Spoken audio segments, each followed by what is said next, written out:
आज हम BA first year के इंग्लिश लिटरेचर के पेपर सेकंड के कुछ इंपॉर्टेंट टॉपिक्स की स्टडी करेंगे। इंग्लिश लिटरेचर में पेपर सेकंड प्रोज का होता है और परीक्षा में कुछ ऐसे के बारे में प्रश्न पूछे जाते हैं तथा कुछ राइटर के बारे में प्रश्न पूछे जाते हैं। कुछ ऐसे प्रश्न भी होते हैं जो शॉर्ट नोट के रूप में पूछे जाते हैं। यहाँ पर हम उन्हीं शॉर्ट नोट के बारे में कुछ स्टडी करेंगे। यहाँ पर पहला क्वेश्चन दिया गया है, right A short note on autobiography. Autobiography क्या है? ऑटोबायोग्राफी को हिंदी में आत्मकथा कहते हैं और आत्मकथा किसी व्यक्ति के द्वारा अपने जीवन के बारे में लिखी गई रचना होती है। कोई भी व्यक्ति अपने जीवन के बारे में जो रचना लिखता है उसको आत्मकथा कहा जाता है।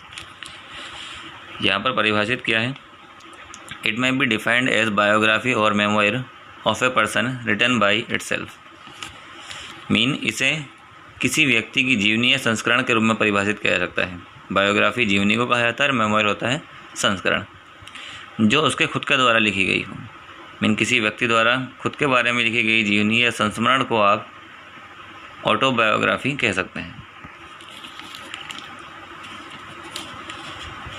It contains continuous narrative of major part event of his past. Autobiography में उसके पास्ट के महत्वपूर्ण तथ्यों और घटनाओं का वर्णन किया जाता है। जो भी घटनाएं, जो भी महत्वपूर्ण तथ्य उसके पास्ट में गुजरे होते हैं, ऑटोबायोग्राफी में उसका ही वर्णन करता है। It differ from the diary और जर्नल विच ले continuity and intended for authors private purpose. यह डायरी और पत्रिकाओं से बिल्कुल भिन्न होती है। विच ले कॉन्टीन्यूटी, जिसमें निरंतरता का अभाव होता है, लगातार नहीं लिखी जाती। And is intended for authors private purpose, और ये लेखक के केवल निजी उद्देश्य के लिए ही लिखी जाती है। आगे कहा गया है, Charles lamb is the famous for autobiographical touch in his essay. Charles lamb प्रसिद्ध है ऑटोबायोग्राफिकल टच के लिए अपने निबंध में, और चार्ल्स लैम्ब ने जितने भी निबंध लिखे हैं उसमें ऑटोबायोग्राफी उन्होंने टच दिया है। His essays are a kind of autobiography. उनके जो निबंध है वो एक प्रकार की आत्मकथाएं ही हैं। He describe his childhood in at the temple. उनकी रचना, उनका जो एसे है एट द टेम्पल, उन्होंने उस एसे में अपने बचपन के बारे में बताया है।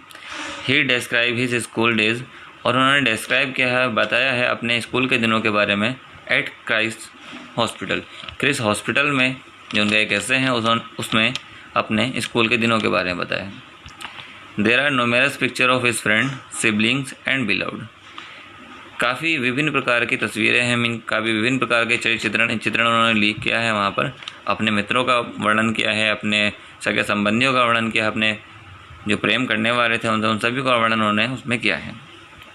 His own personality is on display everywhere. उनका खुद का व्यक्तित्व जो है वो भी कई बार उनके समय दिखाई देता है। We know of his pleasure. उनके निबंध के द्वारा ही हम जान सकते हैं उनके प्लेजर के बारे में, उनकी खुशियों के बारे में। हिज वीकनेस, उनकी कमजोरियों के बारे में। हिज हॉबीज़, उनके शौक़ के बारे में। हिज डिसलाइक्स, उन्हें क्या पसंद था उसके बारे में। एंड हिज डिसलाइक्स, उन्होंने क्या चीज़ें नापसंद थी, ये सब उनके ऐसे से ही पता चल जाता है।